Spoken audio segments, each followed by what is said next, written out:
At silipin natin ang presyuhan ngayong umaga sa mga Kadiwa Store na patuloy na naghahandog ng murang bilihin na bigas. Si Vel Custodio ng PTV sa Balitang Pambansa Live.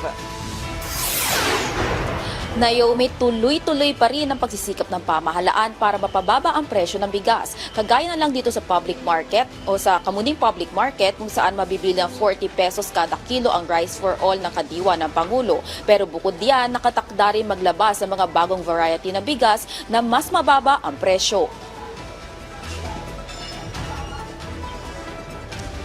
Target ng Department of Agriculture na mag-roll out ng mas murang variety ng bigas para sa lahat ngayong Enero. Ito ay ang sulit rice sa 100% broken white rice at ang Nutri-Rice na sa pagitan ng well-milled at brown rice. Ayon sa DA, maraming bitamina ang Nutri-Rice kagaya ng fiber at minerals na mabibili lang ng murang halaga. Ang sulit rice ay mabibili ng 35 pesos hanggang 36 pesos kada kilo, habang ang Nutri-Rice ay 37 to 38 pesos kada kilo. Layo ng DA na i-roll out muna ito sa sa 24 na kadiwa ng Pangulo sites at MRT at LRT. Sunod namang target ng DA na paabutin ng programa sa mga probinsya kabilang ang Bulacan, Rizal, Pampanga, Cavite at Laguna sa February o March. Layon din na ahensya na madagdagan ng mga kadiwa kiosk sa pangunahing public market nationwide.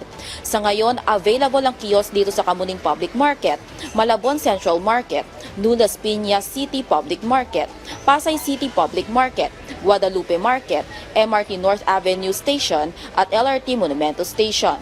Bukod pa dito, target din ng ahensya na ipababa ng 38 hanggang 39 pesos ang rice for all na kasalukuyang mabibili ng 40 pesos per kilo ng well-milled rice.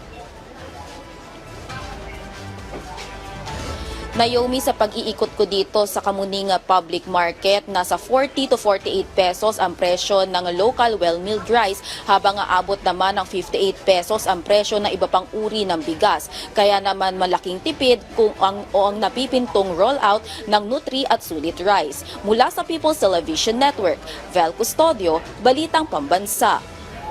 Maraming salamat, Vel Custodio ng PTV.